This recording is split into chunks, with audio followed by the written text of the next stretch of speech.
سایه‌های خیانت، جایی که پرده از رازهای پنهان زندگی‌ها برداشته میشه. چه حسی داره وقتی متوجه میشی شوهرت تو رو با مادرت عوض کرده؟ مگه میشه کسی که روزی عاشقش بودی به راحتی قلبت رو بشکنه؟ این داستان من نیست، داستان هر کسیه که خیانت رو از نزدیک لمس کرده. شوهری که منو با مادرم عوض کرد، دختر مادری که زیادی خوشگل بود. اسمم مهساست، 34 سالمه.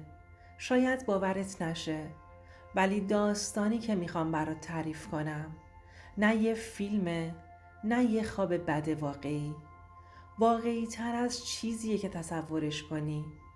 بازم شاید باورت نشه، ولی من بچه زنیم که همیشه یه جمله تکراری پشت سرش میشنیدم: وای مامانته، خیلی جوونه، واقعا مامانته. و هر بار که اینو میشنیدم ته دلم یه چیزی میلرزید، نه از خوشحالی، از ترس. وقتی 6 سالم بود بابام گذاشت و رفت، نه واسه همیشه، واسه یه زن دیگه. مامانم اون موقع 26 سالش بود، یه زن جوون با موهای روشن، خوشگل، با پوست سفید و یه جفت چشمای خمار که انگار دنیا رو گول میزد. بابام عاشق یه زن دیگه شده بود و بدون اینکه حتی یه دلخوشی کوچیک برامون بذاره از خونه رفت. اون شب که چمدونش رو بست و در و پشت سرش کوبید، مامانم تا صبح گریه کرد. اما فرداش انگار اصلا اتفاقی نیفتاده. پا شد، آرایش کرد، خیلی زود خودش رو جمع کرد. تو مدرسه کار پیدا کرد، مقنعش رو سرش میکرد و میرفت سر کار. من موندم و یه مامان که انگار داشت واسه همه قوی بازی در می آورد جز واسه خودش. سالها گذشت، مامانم همیشه مراقبم بود، ولی تو چشم خیلیا ما یه خواهر بودیم، نه مادر و دختر. تو مدرسه هم کلاسیام میگفتند مامانت شبیه بازیگراست و من فقط لبخند میزدم، ولی هیچ کس نمیدونست چقدر از این جمله بدم میاد. وقتی 19 سالم شد تو دانشگاه با کیوان آشنا شدم. پسری از خانواده فرهنگی، با هوش، با ادب، همونی بود که دلم میخواست. کیوان خیلی زود جذبم شد. همیشه میگفت تو یه چیز خاصی تو نگاهت داری، یه چیزی که آدم رو آروم میکنه. اون روز فکر میکردم خوشبختی داره به هم لبخند میزنه، اما نمیدونستم که قراره کسی که همه عمر سایه قشنگی رو زندگی من انداخته بود یه روز بشه کابوسم. کیوان با همه فرق داشت، نه مثل پسرا دنبال تیپ و گوشی و ماشین بود، نه پوز پول میداد، نه لاف رفاقت میزد. اون آدمی بود که وقتی باهاش حرف میزدی واقعا گوش میداد، نه از اون گوش دادنایی که فقط سر تکون بدی و بگی راست میگی. نه، دقیق با نگاه، با دلش گوش میداد. ما 2 سال با هم بودیم، یه عشق آروم، بی سر و صدا ولی عمیق. مامانم هم ازش خوشش اومده بود. البته از همون اول یه چیزی تو نگاهش به کیوان عجیب بود. نه اینکه مامانم کار خاصی کنه، نه اصلاً، ولی نگاهش گاهی به کیوان میافتاد یه لحظه توش مکس میدیدم. اون مکسی که آدم میکنه وقتی چیزی چشمشو میگیره ولی سریع خودشو جمع و جور میکنه. با خودم گفتم توهم نزن مهسا. مامانت که زن با وقاریه، خودش بدبختی کشیده، حواسش هست. این فقط فکرای بی منطقه. 2 سال بعد من و کیوان عقد کردیم. اون روزا مامانم از همه بیشتر اشک ریخت. همه میگفتن لیلا خانوم انگار عروسی خودته و من میخندیدم، ولی ته دلم یه جرقه کوچیک خاموش نشد. نمیدونم چرا. ازدواج ما ساده بود. توی خونه نقلی، توی یه محله معمولی زندگیمون شروع شد. من عاشق کیوان بودم. اونم تا مدتی واقعا خوب بود. اما یه روز همه چیز از یه اتفاق ساده شروع شد. اون روز مامانم اومده بود خونمون. کیوان تازه از راه رسیده بود. من تو آشپزخونه بودم و صدای خنده هاشون از حال می اومد. خنده مامانم بلند بود و صدای کیوان عجیب نرم و کشدار. یه لحظه ایستادم پشت در آشپزخونه. یه حسی مثل مورمور از پشتم رفت بالا. انگار دلم نمیخواست برم بیرون. بعد از اون روز چیزایی شروع شد که نمیدونم چطور باید باورشون میکردم. کیوان دیگه مثل قبل نبود. با هم سرد شده بود. شبها دیر می اومد. وقتی حرف می زدم حواسش یه جای دیگه بود. یه شب بی هوا گوشیشو برداشتم. کاری نکردم. فقط خواستم ببینم اصلا رمزش همونه که قبلا بوده یا نه. ولی نبود. رمز گوشیش عوض شده بود. و همون شب یه جمله از کیوان شنیدم که منو نابود کرد. گفت آدم بعضی وقتا یه چیزی رو دیر میفهمه. شاید اشتباه کرده باشه. گفتم چی رو؟ با یه مکث عجیب نگام کرد و گفت هیچی، بی خیال. اما من بی خیال نشدم. از همون شب که رمز گوشیش عوض شد دیگه خواب راحت نداشتم. هی تو ذهنم میچرخید که اون جملهش یعنی چی؟ آدم بعضی وقتا یه چیزی رو دیر میفهمه. دیر فهمیدی که من اشتباه بودم، یا دیر فهمیدی یه زن دیگر رو میخوای. اما اون زن کی میتونست باشه؟ فکر دخترای دانشگاهش افتادم. همکاراش، شاید یه دوست قدیمی. ولی خب مامان نه، این دیگه زیادی تلخه، زیادی خنده داره، زیادی غیر قابل باوره. تا اینکه یه شب مامانم اومد پیشم با یه لبخند مصنوعی. یه ظرف سوپ دستش بود. گفتم چرا زحمت کشیدی مامان؟ گفت تو مریضی. شوهرتم که سر کاره. گفتم تنها نباشی. نگاهش کردم. یه لحظه دستش لرزید. قاشق افتاد رو زمین. خم شد برش داره. منم خم شدم. چشممون تو چشم هم افتاد. یه نگاه بود. یه نگاه که انگار 1000 تا چیز پشت خودش داشت. ولی لباش بسته بود. همون شبی بود که تصمیم گرفتم گوشیشو چک کنم. گوشی قدیمیش توی کشوی اتاقم بود. شارژش کردم و روشنش کردم. پیام‌های حذف شده رو نتونستم پیداش کنم. اما تو گالری چند تا اسکرین شات مونده بود. از چتای واتساپ یکی از پیاما از طرف یه مخاطب با اسم که، یه جمله واضح: فقط وقتی کنار تو ام احساس زنده بودن میکنم. اون دخترت مال توه ولی تو مال منی. نفسم بند اومد. اسم من تو اون پیام نبود، ولی واژه اون دخترت کافی بود که خون تو رگ‌هام یخ بزنه. تا صبح گریه کردم. مثل یه دیوونه دستم رو گذاشته بودم روی دهنم که صدام در نیاد. فقط یه جمله مدام تو ذهنم بود: مامانم شوهرمو ازم گرفته.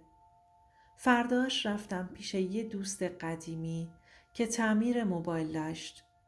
گوشی رو دادم بهش، گفتم پیام‌های حذف شده رو برگردونه. گفت 1 ساعت وقت میخوام. رفتم تو پارک نشستم. آسمون خاکستری بود، مثل دل من. وقتی برگشتم و گوشی رو گرفتم، 2 اسکرین شات جدید برام گرفت. یکیش مال یه شب بارونی بود. بگو بهم که اگه مهسا نبود منو میگرفتی؟ بگو پشیمونی که با اون ازدواج کردی. پایینش جواب کیوان بود: من از روزی پشیمونم که مهسا رو ازت خواستم. تو اون روز لعنتی با اون روسری سفید و مانتوی مشکی اومدی دم در. باید همونجا میفهمیدم کیو واقعا میخوام. همه چی روشن شد. مامانم لیلا خانوم، زنی که همیشه برام تکیه گاه بود، حالا شده بود رقیب عشقی من. اون شب تا دیر وقت بیدار موندم.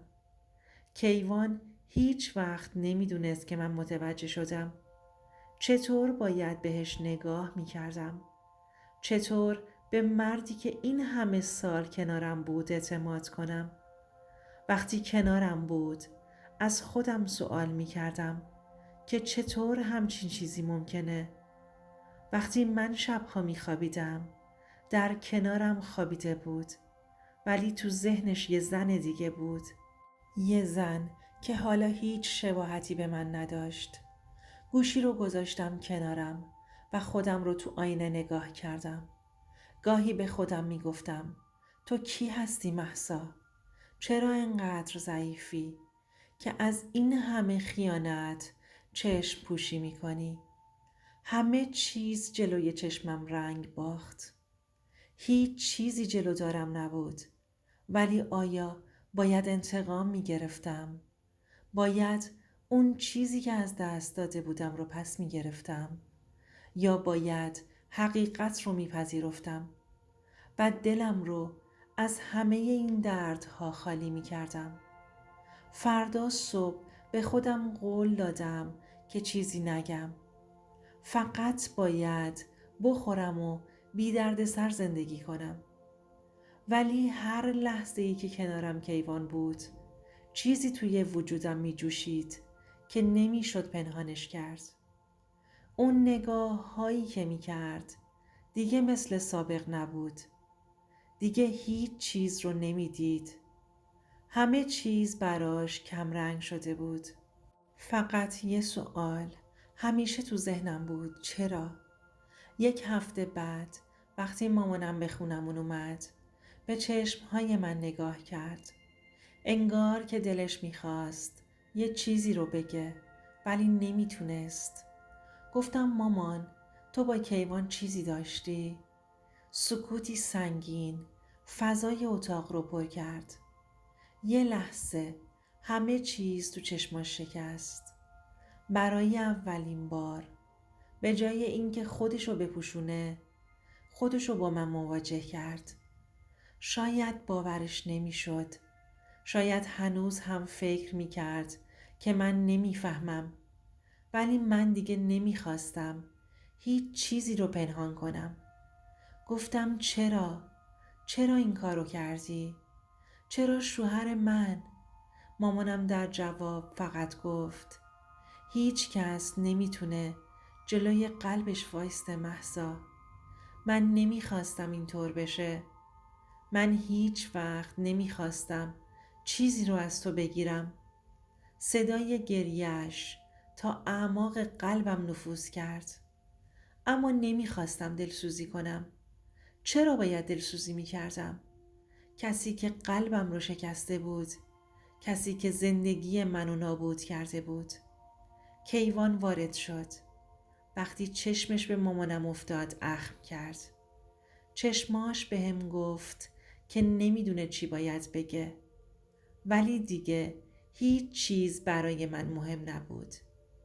نگاه کردم به مامانم، به شوهرم، به همه چیزی که اینجا بود. به خودم قول دادم من دیگه ضعیف نمیشم. با صدای بلند گفتم من از شما 2 نفر هیچ وقت نمیگذرم. هیچ وقت شما رو نمیبخشم. شما 2 نفر هیچ وقت نمیدونید من چی کشیدم. نه از اینجا میرم نه هیچ جا، ولی شما هیچ وقت به زندگی من بر نمیگردید. و در همون لحظه زندگیم یه تغییر اساسی کرد. دلم دیگه هیچ چیزی رو نمیخواست. نه معذرت خواهی، نه توضیحاتی که مثل همیشه تکراری بودن. فقط یه چیز میخواستم، انتقام. کیوان دیگه اون مرد سابق نبود. چیزی که زمانی بهش اعتماد داشتم حالا تبدیل به یه غریبه شده بود. اون مردی که همه چیز رو باهاش ساختم حالا تو دلم دیگه هیچ جایی نداشت. اما مامانم، اوضاع مامانم سخت تر بود. نمیدونستم که چطور میتونم باهاش روبرو بشم، با اینکه خودم رو ازش دور کرده بودم. هنوز توی ذهنم یه صدای ریز میگفت شاید چیزی در جریان بوده که هنوز نمیدونی. اون روز وقتی وارد خونه شدم کیوان داشت با گوشیش حرف میزد.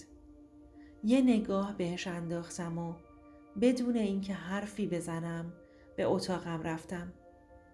دلم میخواست همه چیز تموم بشه، اما از یه طرف هم میخواستم حقیقت رو بفهمم.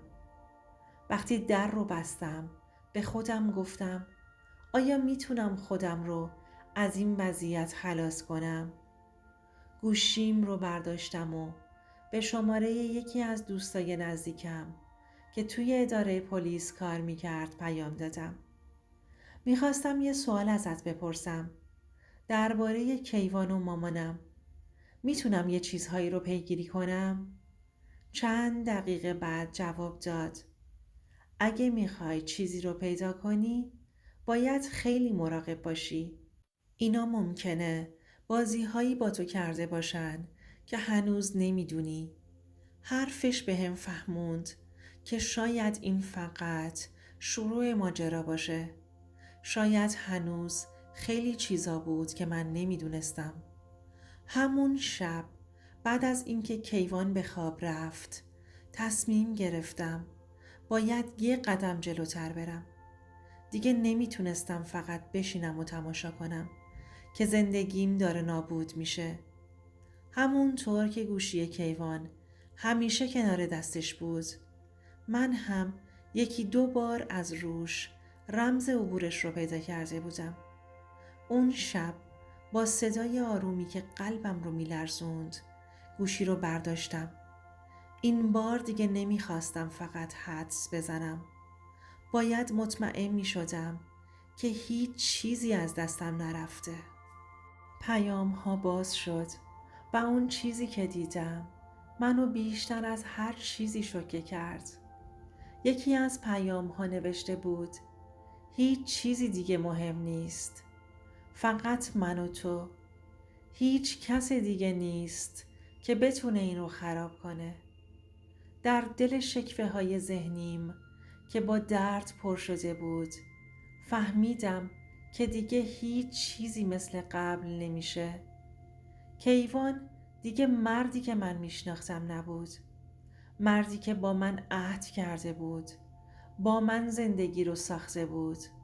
حالا یه مرد غریبه شده بود که با دستهای خودش رویاهام رو خراب کرده بود. چند دقیقه بعد پیام جدیدی اومد. این یکی خیلی خاص بود. در جواب یکی از پیام‌های قبلی کیوان نوشته شده بود هر چیزی که تو بگی من به دنبالش میرم. میخوام همه چیز مثل گذشته باشه. تموم بدنم به لرزه افتاد. هر کلمش پر از دروغ و خیانت بود. چطور میشه به کسی که خودشو فریب میده اعتماد کرد؟ در همون لحظه تصمیم گرفتم دیگه هیچ چیزی نمیتونست منو متوقف کنه. من از کیوان انتقام میگرفتم، ولی من با مامان چی کار باید میکردم؟ آیا میتونستم اون رو ببخشم؟ با این سوالات تو ذهنم بلند شدم و از اتاق بیرون رفتم. راهی که انتخاب کرده بودم سخت بود، ولی دیگه هیچ وقت نمیخواستم توی سایه اون 2 نفر بمونم. باید حقیقت رو میفهمیدم. حالا هیچ چیز نمیتونست منو بترسونه. حتی اگه اونا دنیا رو به هم بزنن، من باید تصمیمم رو میگرفتم. وقتی تصمیم گرفتم که حقیقت رو بفهمم، هیچ چیزی دیگه نمیتونست جلوی من رو بگیره. کیوان و مامانم هر دو برای من تبدیل به یه معما شده بودن. یه معما که جوابش فقط میتونست یه چیز باشه: انتقام. اما این بار انتقام من به معنی درد و رنج نبود. نه، این دفعه من تصمیم داشتم برای خودم زندگی کنم، نه برای کس دیگه. همون شب گوشی کیوان رو هک کردم. فردای همون روز وقتی کیوان رفت به محل کارش، من دیگه وقت تلف نکردم. گوشیش رو برداشتم و شروع کردم به بررسی همه چیز. اونقدر که دیگه هیچ چیزی از دستم نره. پیام ها، تماس ها، عکس ها. یکی از پیام ها به چشمم خورد که باعث شد خونم یخ بزنه. کیوان نوشته بود: فکر نکن میتونی همه چیز رو از من پنهان کنی.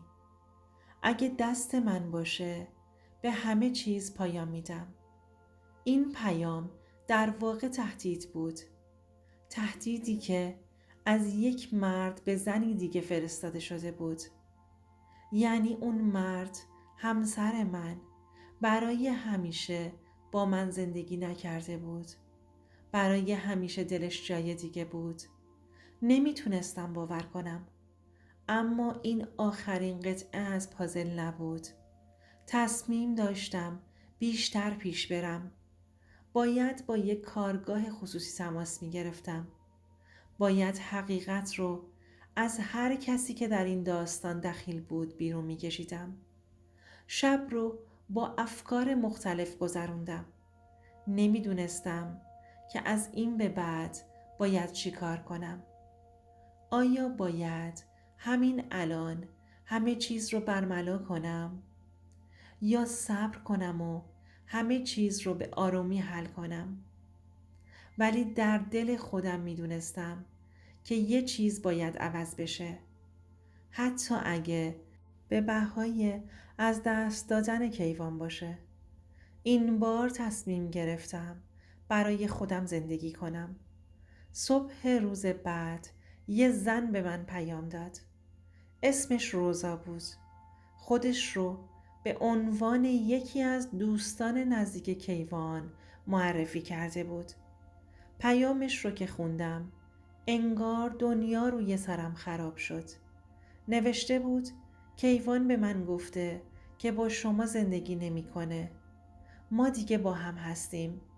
من نمیخوام این رو از تو پنهان کنم. میخواستم که خودت از من بشنوی. چشمام پر از اشک شد. این چی بود؟ چطور میشد همچین چیزی؟ چرا من از همه چیز بیخبر بودم؟ ساعتها از این پیام گذشت و من با خودم دست به دعا بودم. چرا من باید به اینجا می رسیدم؟ چرا من باید با این حقیقت روبرو می شدم؟ ولی این بار دیگه نمی تونستم طاقت بیارم. باید به خودم ثابت می کردم که از همه چیز می گذرم و دیگه هیچ چیزی برام اهمیتی نداره.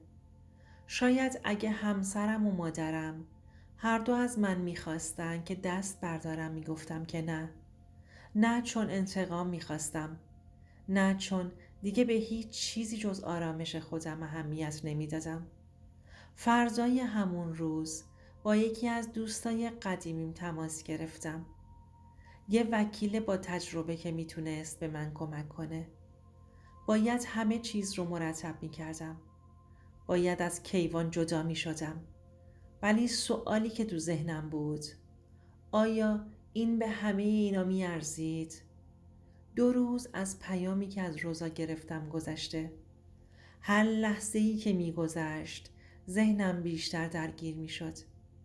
دیگه چیزی جز یک احساس سنگین و تلخ در درونم باقی نمونده بود. همزمان با این احساسات یک صدای درونی بهم میگفت شاید این همه داستان نباشه. شاید هنوز چیزی رو نمیدونی. ولی اون چیزی که من میدونستم بیشتر از اینه که بخوام دل خودم رو آروم کنم این بود که باید حقیقت رو از کیوان بیرون بکشم. باید با حقیقت مواجه می شدم. شب که کیوان برگشت همه چیز در سکوت بود. اون سکوتی که برای من ترسناکترین صدا بود. از روزهایی که ما کنار هم بودیم این سکوت یه معنی داشت. دروغ. کیوان نشست روی مبل. مثل همیشه بیخیال و گوشیش رو برداشته بود. اما من دیگه تحمل نداشتم. بدون مقدمه گفتم کیوان من همه چیز رو میدونم. لحظه‌ای سرش رو بلند کرد. با نگاه تعجب آور سعی در کنترل استرسش جواب داد چی رو میدونی؟ انگار که میخواست فضا رو تغییر بده. نمیخواست قبول کنه که بالاخره وقت حقیقت رسیده. اما من دیگه نمیخواستم به اون دروغ‌هاش گوش بدم. گفتم درباره روزا، درباره تو و اون زن، اینکه تو منو با مادرم عوض کردی. این جمله های ضربه بود. کیوان مثل همیشه سعی کرد خودشو توجیه کنه. نه اینطور نیست مهسا. تو نمیفهمی این یه اشتباه بوده. چشمام از اشک پر شده بود. شاید چیزی که بیشتر از همه منو آزار میداد این بود که من میدیدم کیوان هنوز هم نمیخواست مسئولیت کارهاش رو قبول کنه. هنوز هم میخواست من رو متقاعد کنه که همه چیز فقط یه سوء تفاهم بوده. ولی من نمیخواستم دیگه این بازی ها رو بازی کنم. دیگه چیزی از اون آدم ها برای من نموند. با صدایی که لرزش داشت گفتم بله کیوان تو واقعا نمیفهمی ولی من فهمیدم. من دیگه هیچ وقت نمیتونم به تو اعتماد کنم. اون لحظه چیزی در درونم شکست. شاید همین بود که باعث شد از این به بعد به خودم بیام. دیگه کیوان برام هیچ چیزی نبود. کیوان هنوز هم با همون لحن معصومیت تلاش میکرد که من رو قانع کنه. ولی من دیگه هیچ چیز رو نمیخواستم. نه کلماتش، نه وعده‌هاش. نفس عمیقی کشیدم و از روی مبل بلند شدم. من دیگه نمیخوام با تو زندگی کنم. تموم شد. کیوان به شدت شوکه شده بود. اما این بار دیگه هیچ چیزی نمیتونست من رو متوقف کنه. دلم به آرامش رسید. بعد از سالها بالاخره تونستم صدای درونم رو بشنوم. برای اولین بار احساس می کردم که آزاد شدم. اون شب وقتی در اتاقم تنها نشستم دستم رو به گوشیم بردم و با وکیلم تماس گرفتم. میخوام طلاق بگیرم. خودم رو برای جنگ آماده کرده بودم. جنگی که خیلی ها درش از دست میدادن ولی من تصمیم داشتم برنده باشم. چون حالا دیگه چیزی جز حقیقت و آزادی برام مهم نبود. چند روز بعد وقتی در دادگاه کیوان رو دیدم حس نکردم که هنوز هم همون مردی که روزی عاشقش بودم توی اون اتاقه. نگاهش دیگه هیچ چیز جز ترس و شک نداشت. اون دیگه هیچ چیز برای از دست دادن نداشت. ولی من همه چیز رو به دست آوردم. نه فقط طلاق، بلکه دوباره پیدا کردم خودم رو. ماه‌ها گذشت. کیوان و من سالها کنار هم زندگی کرده بودیم. اما به اون زندگی هیچ بازگشتی نبود. هر روزی که از هم دورتر می شدیم، احساس می کردم که بالاخره برای اولین بار به خودم برگشتم. شاید این درد و رنج ها هیچ وقت فراموش نشه. اما من یاد گرفتم که برای خودم زندگی کنم. یاد گرفتم که هیچ چیزی با ارزشتر از احترام به خودم نیست. طی این مدت روزهایی بودن که در سکوت و تنهایی گریه کردم. اما هیچ وقت پشیمون نشدم. چون حالا دیگه میدونستم که زندگی باید برای خودم باشه، نه برای کسی که هیچ وقت قدر منو ندونسته. حتی در این روزها که یاد گذشته می افتادم، می فهمیدم که اون روزهایی که من درگیر دروغ‌ها و خیانت‌ها بودم دیگه تموم شدن. یک روز که در پارک قدم می زدم، با خودم فکر کردم شاید همون لحظه‌ای که گفتم دیگه نمیخوام با تو زندگی کنم، در واقع همون لحظه بود که به خودم برگشتم. اما حتی در این مرحله هم باید از درونم شجاعت می گرفتم. شاید وقتی دچار درد و شکست میشیم فکر می کنیم که هیچ راهی نداریم. اما این دقیقاً همون نقطه‌ایه که میتونیم دوباره خودمون رو پیدا کنیم. به خودم قول دادم که از این به بعد هیچ وقت اجازه ندم کسی بتونه توی زندگی من نفوذ کنه. کسی که لایق اعتماد من نباشه. این دفعه دیگه میخواستم خودم رو پیدا کنم و از این لحظات استفاده کنم تا زندگی بهتری بسازم. همینطور که میرفتم دوباره یاد گرفتم که هر پایان شروع یه چیز جدید و بهتره. دوستای خوبم، این داستان برای من و برای شما درسی داشت. اینکه هیچ وقت نباید اجازه بدیم دیگران زندگی ما رو کنترل کنند. مخصوصاً کسانی که حرفمون رو نمیفهمند. همیشه باید برای خودمون زندگی کنیم.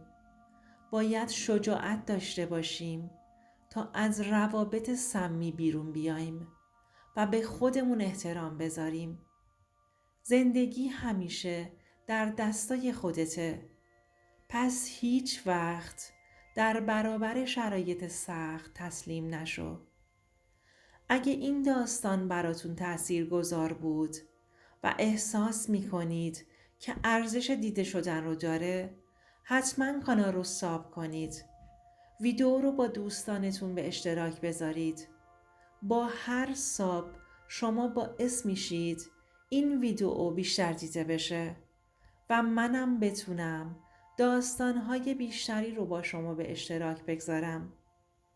با تشکر از همه شما که همیشه همراه من بودید.